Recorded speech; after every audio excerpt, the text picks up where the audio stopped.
దేవునికి మహిమ కలుగును గాక. ప్రియులారా, యూట్యూబ్లో మరొక వీడియో చూడడం జరిగింది. ఆ థంబ్నెయిల్ నేను మీకు చూపిస్తున్నాను, చూడండి.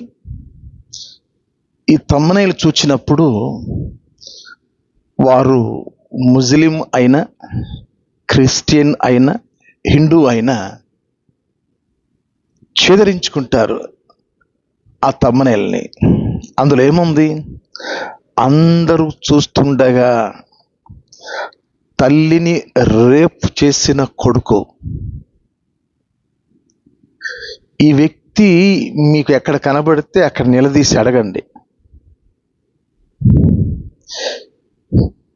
ఎక్కడ కనబడితే అక్కడ పట్టుకోండి.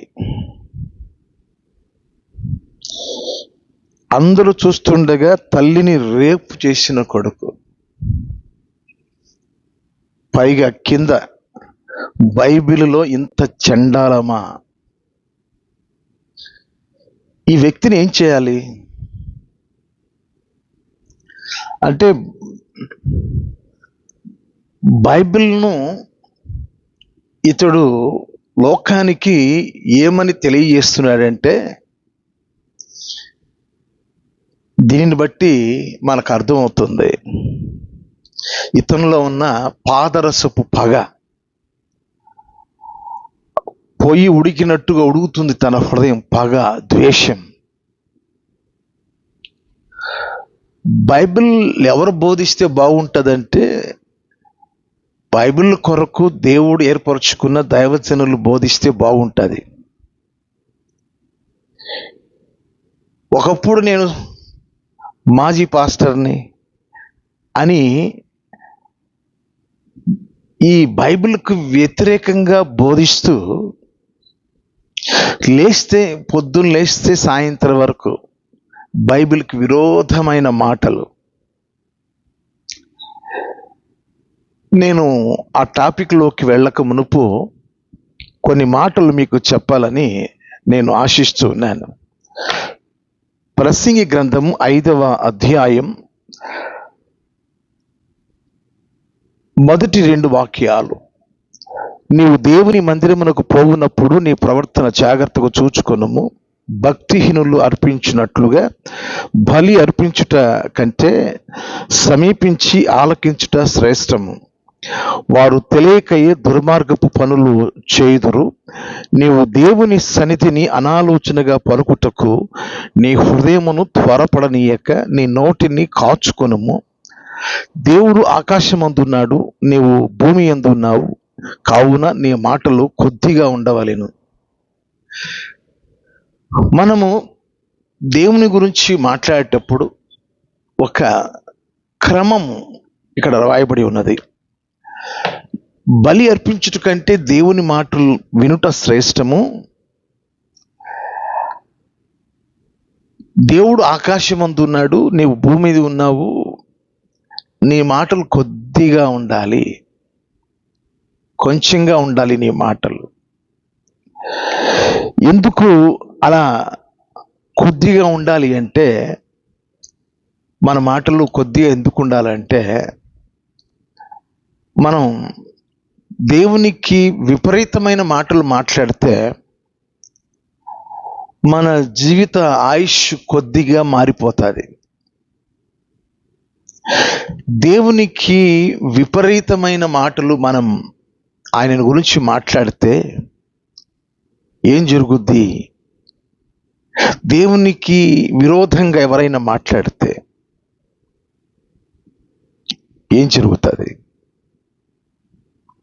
ఆయన సన్నిధిలో మనం ఉన్నప్పుడు మన మాటలు కొద్దిగా ఉండాలంటే దాని అర్థం ఏంటంటే, మనం మౌనంగా ఉండడం నేర్చుకోవాలి. అలా కాదు, దేవునిని విమర్శించే స్థాయికి, దేవుని మీదే సణిగే స్థాయికి, దేవుని మీదే గొణిగే స్థాయికి, దేవుని మీదే విమర్శించే స్థాయికి మనం వెళ్ళామనుకోండి, ఏం జరుగుద్ది? అక్కడే చూడండి, ప్రసంగి గ్రంథము 5వ అధ్యాయం 6వ వాక్యం చదువుతున్నా. నీ దేహమును శిక్షకు లోపరుచున్నంత పని నీ నోటి వలన జరగనీయకము. అది పొరపాటు చేత జరిగనని దూత ఎదుట చెప్పకము. నీ మాటల వలన దేవుని కోపం పుట్టించి నీవేళ నీ కష్టమును వ్యర్థపరుచుకునేదవు. మనము మాటలను జాగ్రత్తగా రానియాలి. మన మాటలు దేవునికి ఇష్టంగా లేకపోతే మన దేహానికి శిక్ష ఉంటుంది. ఇప్పుడు మనవాడు చెప్తున్నాడు చూసారా, తల్లిని రేప్ చేసిన కొడుకు అందరి ఎదుట తల్లిని రేప్ చేసిన కొడుకు బైబిలులో ఇంత చండాలమా? ఈ వ్యక్తి ఈ భూమి మీద ఎక్కువ కాలం బతకాలని లేదని అనిపిస్తుంది. దేహమునకు శిక్ష తెచ్చుకునే స్థితికి మీరు మాట్లాడకూడదు. అక్కడ సందర్భము ఏది అయినప్పటికీ మన మాటలు కొద్దిగా ఉండాలి. భూమి మీద ఏం మాట్లాడినా మాటలు ఇతర ముస్లిం కానీ, హిందూ కానీ, క్రైస్తవులు కానీ ఆ మాట చదివితే ఎలా ఉంటుంది? అందరూ చూస్తుండగా తల్లిని రేప్ చేసిన కొడుకు, ఏంటి మాటలు? బైబిల్లో అలా ఉందా? తల్లిని రేప్ చేశాడా? మనం ఇప్పుడు సబ్జెక్ట్లోకి వెళదాం.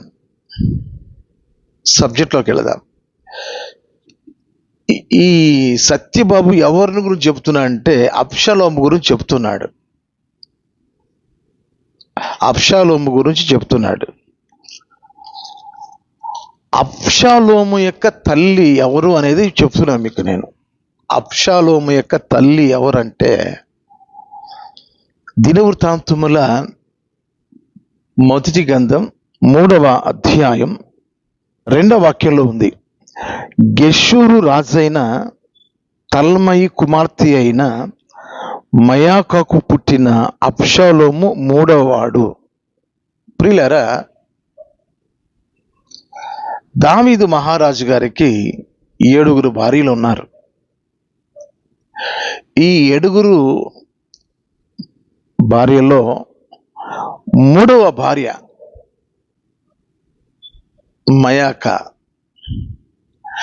మయాకాకు పుట్టినవాడు అబ్షాలోము.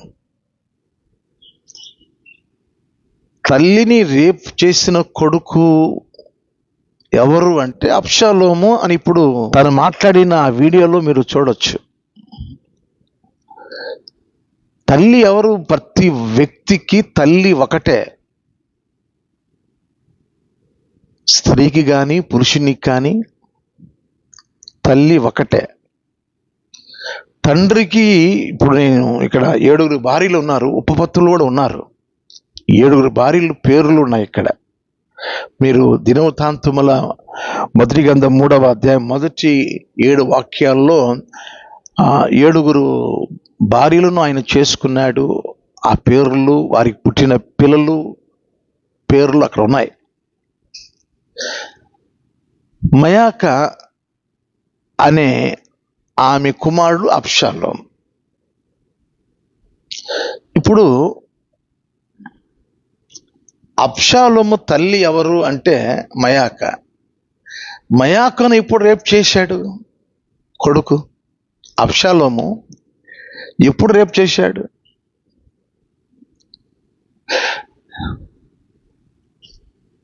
కాబట్టి ఎక్కడున్నా అతన్ని నిలదీసి మాట్లాడండి. మరి ముఖ్యంగా క్రైస్తవులైన వాళ్ళు, అతడు ఎక్కడ ఉంటాడో నాకు తెలియదు. ఎంత ఘోరమైన ఇది తమ్మనైలు. ఇది అందరూ చూస్తుండగా తల్లిని రేప్ చేసిన కొడుకు. బైబిల్లో ఇంత చండాలమా? అతడు ఎక్కడ ఉంటాడో నాకు తెలియదు. సత్యబాబు ఇతని పేరు. బైబిల్లో సందర్భం వేరుగా ఉంది. కానీ ఇతడు పెట్టిన తమ్మనైలు చూశారా? కడుపు మండిపోయే తమ్మనైలు అది. తల్లిని రేప్ చేసిన కొడుకు. ఈరోజు మనము జరిగిన సంగతిని మనం తెలుసుకుందాం. దావీదు మహారాజు శోధనలో పడ్డాడు. స్త్రీ స్నానం చేస్తుంటే ఆమెతో గడపాలని అనుకుని తను దుర్బుద్ధి కలిగిన వాడై తన భర్త అయిన ఉరియాను చంపించి ఆ పాపాన్ని ఒడిగట్టుకున్నాడు దావీదు మహారాజు. దేవుడు చూస్తూ ఉండలేదు.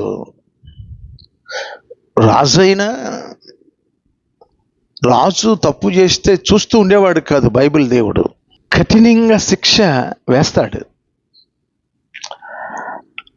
ఆ శిక్షలో ఒక మాట ఇక్కడ రాయబడి ఉన్నది. ఏమని రాయబడి ఉన్నదంటే, నేను చదువుతున్నాను. సమూయేలు 2వ గ్రంథం 12వ అధ్యాయం 10 నుండి నేను చదువుతున్నాను. నీవు నన్ను లక్ష్యము చేయక హిత్తీయుడగు ఊరియా భార్యను నీకు భార్య అగునట్లు తీసుకునినందున నీ ఇంటి వారికి సదాకాలము యుద్ధము కలుగును. నా మాట ఆలకించము. యెహోవానగు నేను సెలవిచ్చినదేమనగా, నీ ఇంటి వారి మూలముననే నేను నీకు అపాయం పుట్టింతును. నీవు చూస్తుండగా నేను నీ భార్యలను తీసి నీ చేరువ వానికి అప్పగించేదను. పగటి యందు వాడు వారితో శయనించును. నీవు ఈ కార్యము రహస్యంగా చేసితివి గాని ఇశ్రాయేలులందరూ చూచుచుండగా పగటి యందే నేను చెప్పిన దానిని చేయింతును అనెను. 13వ వాక్యం. నేను పాపము చేస్తునని దావీదు నాతానుతో అనగా, నాతాను నీవు చావుకుండునట్లు యెహోవా నీ పాపమును పరిహరించెను. ప్రియులరా, ఇతడు శోధనలో పడ్డాడు. స్త్రీలోలుడై పాపం చేశాడు. దేవుడు తన ప్రవక్తను పంపించి కొన్ని శిక్షలు అమలు చేశాడు దావీదుకి. అదేంటి అంటే, నీ ఇంటి వారి మూలమున నేను నీకు అపాయం పుట్టింతును. నీవు చూచుండగా నేను నీ భార్యలను తీసి నీ చేరువ వానికి అప్పగించేదను. పగటి యందు వాడు వారితో శయనించును. నీవు ఈ కార్యము రహస్యముగా చేసితివి గాని ఇశ్రాయేలులందరూ చూచుచుండగా పగటి యందే నేను చెప్పిన దానిని చేయింతును అనెను. తన ప్రవక్త ద్వారా మాట్లాడించిన ఈ మాటలను మనం ఆలోచించేద్దాం. మనందరికి తండ్రి ఉన్నాడు. ఒక తల్లి మనల్ని కంటుంది. ఆ తండ్రి ఎంత మందిని చేసుకున్నా, ఆ తండ్రి మన తల్లిని కాకుండా మరి ఎంతమందిని చేసుకున్నా మనకు తల్లి అవుతుందా? ఈ సత్యబాబు అనే ఈ వ్యక్తి మనస్సు చూడండి ప్రియులారా. ఇతని మనస్సు ఎటువంటిదంటే పాదరసము వంటి విషపూరితమైనది. బాగా మనం దేవుని లేఖనాలను మనం పరిశీలించి విషయాలను మనం తెలుసుకోవాలి. విషయాలను మనం తెలుసుకుంటే అక్కడ జరిగింది ఏంటి, ఈ సత్యబాబు అనే వ్యక్తి మాట్లాడింది ఏంటి. అందుకోసమే అతడు ఎక్కడున్నా నిలదీసి మాట్లాడండి. తను బహు క్రోధంతో ఉన్నాడు. ఇప్పుడు మనకు ప్రకటన గ్రంథంలో 12వ అధ్యాయం 12వ వాక్యంలో సాతాను గడట తనకు సమయము కొంచెమే అని ఎరిగి బహు క్రోధంతో మన మధ్య తిరుగుతున్నాడంట. ఆ వ్యక్తి ఇతడే. ఇక్కడ జరిగింది ఒకటైతే తల్లిని రేప్ చేసిన కొడుకు అని టైటిల్ పెట్టి బైబిలులో ఇంత చండాలమ్మా అన్న ఆ మాటతో క్రైస్తవులను కలిచివేసేటట్టు హిందువులను కలిచివేసేటట్టు, ముస్లిం వారిని కూడా కలిచివేసేటట్టుగా టైటిల్ పెట్టి ఎవరు విన్నా ఇది ఒప్పుకోరు. ఈ సందర్భాన్ని ఎవరు కూడా ఇష్టపడరు. ఎలా ఇష్టపడతారు? ఎందుకు ఇష్టపడతారండి? ఇది ఇలాంటివి జరగకూడదు కదా, తప్పు కదా. తల్లిని రేపు చేసిన కొడుకు, జరిగిన వాస్తవాన్ని మనం తెలుసుకుందాం. నేను చెప్పాను కదా, ఆయనకి దావీదు మహారాజు గారికి 7 భార్యలు ఉన్నారు, ఉపపత్నులు ఉన్నారు. ఉపపత్నులు కూడా ఆయనకు ఉన్నారు.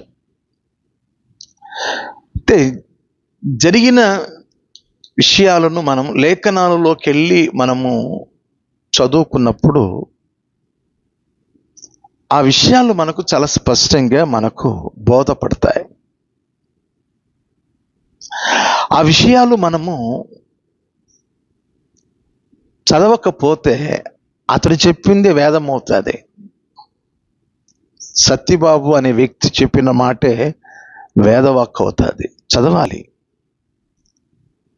ఈ సంగతులు ఎక్కడి నుండి తీసి చెప్తున్నాడు? బైబిల్లో నుండి తీసి చెప్తున్నాడు. మీరు కూడా బైబిల్ తీసి చదవండి. దావీదు కుమారుడు, 3వ కుమారుడు అబ్షాలోము. అబ్షాలోము తల్లి ఎవరు? మయాక. తమ్మునిలో అక్కడ ఉన్న మాట ఏంటండి? తల్లిని రేపు చేసిన కొడుకు. ప్రపంచంలో ఒక తల్లి ఉంటుంది మనకు, ఒకే తల్లి. ఆ తండ్రి ఎంతమందిని పెళ్లి చేసుకున్నా, ఎంతమందితో అతడు కాపురం చేసినా మనకు తల్లి ఒక్కటే. కానీ ఈ వ్యక్తి ఎంత నీచంగా దిగజారి మరి అన్నం తింటున్నాడు, మరి ఏం తింటున్నాడో, అది నాలుకో లేకపోతే తాటి పట్టో, మనిషో మరి ఎవరో నాకు అర్థం కావట్లా. లేని విషయాన్ని తల్లిని రేపు చేసిన కొడుకు అనే మాట ఎవరినైనా కలిచివేస్తుంది. దావీదు చేసిన పాపాన్ని బట్టి నీ భార్యలను నేను ఇతరులకు అప్పగిస్తాను అని చెప్పాడు. కానీ జరిగింది ఏంటి అంటే, నేను చదువుతున్నాను, మీరు మీ పరిశుద్ధ గ్రంథాలు తెరచి ఒకసారి మీరు చూడాల్సిందిగా మీకు మనవి చేస్తూ ఉన్నాను. సమూయేలు 2వ గ్రంథం 16వ అధ్యాయం 22వ వాక్యం. కాబట్టి మేడ మీద వారు అబ్షాలోమునకు గుడారము వేయగా ఇశ్రాయేలీయులకందరికీ తెలియనట్లుగా అతడు తన తండ్రి ఉపపత్నులను కూడెను. ఇక్కడ జరిగిన విషయం ఏంటంటే, అహీతోపెలు అనే దావీదు దగ్గర మంత్రిగా పనిచేసిన ఆ వ్యక్తి ప్రేరేపించాడు అబ్షాలోమును, నీ తండ్రి యొక్క ఉపపత్నులతో నీవు పాపం చేయి, నీ తండ్రి నిన్ను అసహించుకుంటాడు, నీ మీద కోపడతాడు, నీకు తిరుగుబాటు చేస్తాడు, అప్పుడు మీరు 2 అవుతారు. అప్పుడు నీవు ఆయన మీదకి యుద్ధానికి వెళ్ళి దావీదు రాజును మీరు జయించేయచ్చు అని అహీతోపెలు సలహా ఇస్తాడు. అతను తీసుకున్న సలహా మేరకు ఉపపత్నులు ఉన్నారు దావీదు మహారాజుకి. ఆ ఉపపత్నులతో ఈ అబ్షాలోము పాపం చేశాడు. ఉపపత్నులతో, భార్యలు వేరు, ఉపపత్నులు వేరు. ఉపపత్నులు అంటే మీకు వివరిస్తాను. రాజుగారికి కాళ్ళు వత్తడానికో లేకపోతే రాజుగారికి పరిచయం చేసేదానికో భార్యల దగ్గర పనికెత్తులు ఉంటారు. రాజుగారి దగ్గర పరిచయం చేయడానికి వీరిని ఉపపత్నులు అంటారు. వారిలో ఆయనకి ఇష్టమైన వారిని చేర్చుకోవచ్చు, కానీ వాస్తవంగా ఉపపత్నులుగా ఉన్న వీరు భార్యల దగ్గర పరిచర్య చేసుకుంటూ ఉంటారు. అంతేగాని వారి దగ్గర శరీరానికో లేకపోతే రాజుగారి కోరికలు తీర్చడానికి కాదు. ఉపపత్నులు భార్యల దగ్గర రాజుగారికి పరిచర్య చేయడానికి. అయితే మీకు ఎలా అనేది వివరిస్తాను. సమూయేలు 2వ గ్రంథం 20వ అధ్యాయం 3వ వాక్యం. దావీదు యెరూషలేములోని తన నగరికి వచ్చి తన ఇంటికి తాను కాపుగా ఉంచిన తన ఉపపత్నులైన 10 మంది స్త్రీలను తీసుకొని వారిని కావలిలో ఉంచి వారిని పోషించుచుండెను గాని వారి యొద్దకు పోకుండెను. వారు కావలి ఉంచబడిన వారే బ్రతికినంత కాలం విధవరాండ్రుల వలె ఉండిరి. ఈ ఉపపత్నులు కాపలా కాచే ఉపపత్నులు. వీళ్ళు దావీదు మహారాజు తన దగ్గర ఉన్న 10 మంది ఉపపత్నులను రాజు కోటలో ఉండకుండా వీళ్ళు కాపలా కాయడానికి, అక్కడున్న మాట, తన ఇంటికి తాను కాపుగా ఉంచబడిన తన ఉపపత్నులైన 10 మంది స్త్రీలను తీసుకొని వాని కావలి కత్తెలుగా నియమించాడు.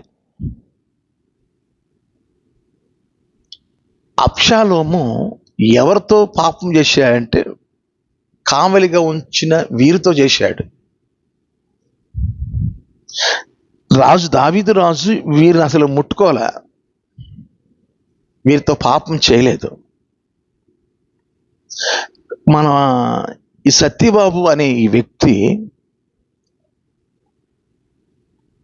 తండ్రి వీరితో పాపం చేశాడు కనుక అబ్షాలోము కూడా వీరు తల్లి అవుతారు అని తల్లిని రేపు చేసిన కొడుకు అని టైటిల్ పెట్టాడు. అసలు ఆ ఉపపత్నులతో అసలు కూడలేదని ఉంది. వారిని ఎరుగలేదు, వారిని ముట్టలేదు, వారు విధవరాండ్రుగానే ఉండిపోయారు. పక్కన భార్యలు ఉన్నారు కదా దావీదు మహారాజుకి. కాబట్టి ఇంటికి కావలి కత్తెలుగా ఉంటున్నారు వాళ్ళు. ఈరోజు ప్రియ దేవుని పిల్లలారా, ఎందుకు బైబిల్ మీద ఇంత విషం కక్కుతున్నారు? బైబిల్ మీద ఇంతగా బురద చల్లుతున్నారు? కారణం ఏంటి? ఆ విషయాలు కొద్దిగా మీకు వివరించాలని నేను ఆశిస్తూ ఉన్నాను. నిర్గమాకాండం 23వ అధ్యాయం 1వ వాక్యాన్ని నేను చదువుతూ ఉన్నాను. లేని వార్తను పుట్టింపకూడదు, అన్యాయపు సాక్ష్యమును పలుకుటకై దుష్టునితో నీవు కలయకూడదు. 2వ వాక్యం కూడా చదువుతున్నాను. దుష్కార్యము జరిగించుటకై సమూహమును వెంబడించవద్దు, న్యాయమును తిప్పివేయుటకు సమూహముతో చేరి వేద్యములో సాక్ష్యము పలకకూడదు. ఈరోజు బైబిల్ మీద ఎందుకు ఇంత బురద చల్లుతున్నారు? కన్న తల్లి స్థానంలో నీవు ఏ స్త్రీని తీసుకొచ్చినా తల్లి అవ్వదు, ఉంపుడు గత్తి అవుతుంది. లేకపోతే ఆ తండ్రికి 2వ భార్య అవుతుంది, తల్లి అవ్వదు. చట్టం ఒప్పుకోదు, న్యాయం సమ్మతించదు. అబ్షాలోముకు తల్లి మయాక, అంతే. తల్లిని రేప్ చేసిన కొడుకు అంటే ఆ మాట ఎలా ఉంది? కన్న తల్లిని రేపు చేసినట్టుగా ఉంది. జరిగిన విషయం నేను మీకు చెప్పాను. ఇప్పుడు లేని వార్తను పుట్టింపకూడదు. ఈ వ్యక్తి సత్యబాబు అనే వ్యక్తి లేని వార్తను పుట్టించాడు. లేని వార్తలను పుట్టించేవానిని ఏమంటారంటే దుష్టుడు అంటారు. అన్యాయపు సాక్ష్యమును పలుకుటకై దుష్టునితో నీవు కలయకూడదు. ఇలాంటి వారి యొక్క బోధలు వినకూడదు. ఇలాంటి వారిని సమాజంలో కఠినంగా కూర్చోబెట్టి ఎందుకు లేని వార్తలు చెప్తున్నావని నిలదీయాలి. దుష్కార్యము జరిగించుటకై సమూహమును వెంబడించవద్దు. న్యాయమును తిప్పివేయుటకు సమూహముతో చేరి నిర్జయములో సాక్ష్యం పలకూడదు. ఈరోజు ప్రియ దేవుని పిల్లరా, ప్రతి ఒక్కరికి బైబిల్ అర్థం కాని ప్రతి ఒక్కరికి ఇదే పని అయిపోయింది. బైబిల్కి వ్యతిరేకంగా బోధించడం. ఇది పరిశుద్ధ గ్రంథం. ఈ పరిశుద్ధ గ్రంథాన్ని మనము వక్రీకరించి మాట్లాడితే శిక్ష పడుద్ది. దేహమునకు శిక్ష కలిగించే పని మనం చేసుకోకూడదు. అనాలోచనగా మాట్లాడకూడదు. మన మాటలు భూమి మీద కొద్దిగా ఉండాలి. దేవుడు ఆకాశం అందు ఉన్నాడు, వింటున్నాడు ఆయన. సరే, ఏది ఏమైనప్పటికీ తండ్రికి తిరుగుబాటు చేశాడు అబ్షాలోము. మరి దావీదు మహారాజు కూడని ఆ ఉపపత్తులను ఇతడు కూడాడు. పనిష్మెంట్ ఉంటుంది. తప్పు చేసిన ఎవరైనా, రాజు అయినా, రాజకుమారుడైనా, రాజకుమార్తె అయినా, ఎవరినైనా బైబిల్ దేవుడు శిక్షించక మానడు. ఎలా అని మీరు నన్ను అడిగితే నేను చూపిస్తున్నా, చూడండి. సమూయేలు 2వ గ్రంథం 18వ అధ్యాయం 14వ వాక్యం 15వ వాక్యం నేను చదువుతున్నాను. ఈ యోవాబు, నీవు చేయు వరకు నేను కాచుకొని ఉందున అని చెప్పి 3 బాణాలు చేత పట్టుకొని పోయి మస్తికి వృక్షమున వేలాడుచు ఇంకను ప్రాణముతో ఉన్న అబ్షాలోము యొక్క గుండెకు గురిపెట్టి తన ఆయుధములను మోయేవారు 10 మంది చుట్టుకొని ఉండగా అబ్షాలోమును కొట్టి చంపాను. యోవాబు ఆయన సైన్యాధిపతి, ఇజ్రాయిలు యొక్క సైన్యానికి అధిపతి. ఈ అధిపతి అబ్షాలోము మస్తికి వృక్షానికి తన వెంట్రుకలు తగిలించుకొని వేలాడుతున్నప్పుడు తండ్రికి విరోధంగా తప్పు చేశాడని తన గుండెకు ఈటెలు దించాడు, బాణాలు విసిరాడు, చచ్చిపోయాడు. చూశారా? మూల్యం ఉంటుంది. పాపం చేసిన ప్రతి ఒక్కరికి మూల్యం ఉంటుంది. ఎంత ఘోరంగా చనిపోయాడు చూడండి అబ్షాలోము. ఈరోజు ప్రియ దేవుని పిల్లలారా, బైబిల్ మనం చక్కగా స్పష్టంగా చదువుకోవాలి, నేర్చుకోవాలి. ఇటువంటి వారు బైబిల్కు విరుద్ధంగా బోధించి తప్పుదారి పట్టిస్తున్నప్పుడు మేము చెప్పుచున్న వీడియోను బట్టి అయినా తెలుసుకోండి, సత్యాలు తెలుసుకోండి. బైబిల్లో తప్పులు ఉండవు. చదివేవాడిలో తప్పు ఉంటుంది, చెప్పేవాడిలో తప్పు ఉంటుంది. ఇది పరిశుద్ధ గ్రంథం. ఇది లేని వార్తలను పుట్టింపకూడదు. ఇప్పుడు బైబిల్కి విరోధంగా బోధించే వారంతా కూడా లేని వార్తలను పుట్టించేవారు. వీళ్ళు ఈ లేని వార్తలను పుట్టించే వారిని దుష్టులు అని చెప్తుంది బైబిల్. కాబట్టి ఈరోజు చెప్పిన ఈ సందేశం అనేకులకు షేర్ చేయండి, లైక్ చేయండి. మరొక వీడియోలో మీ ముందు ఉంటాను. నా కొరకు ప్రార్థన చేయండి. ఈ ఛానల్కు సపోర్ట్ చేయండి, ఈ పరిచర్యకు సపోర్ట్ చేయండి. ఇంకా మేము ఇటువంటి తప్పుడు బోధలను ఖండించి అనేకులకు సత్యాలు విపులంగాను వివరంగా చెప్పడానికి దైవాత్మ మా మీద సమృద్ధిగా ఉండునట్లు, ఆ ఆత్మ ద్వారా అనేక సత్యాలు ఉన్నది ఉన్నట్టుగా చెప్పునట్లు మా కొరకు ప్రార్థన చేయండి. ఈ పరిచర్య కొరకు ప్రార్థన చేయండి. అంతవరకు సెలవు. May God bless you. Thank you.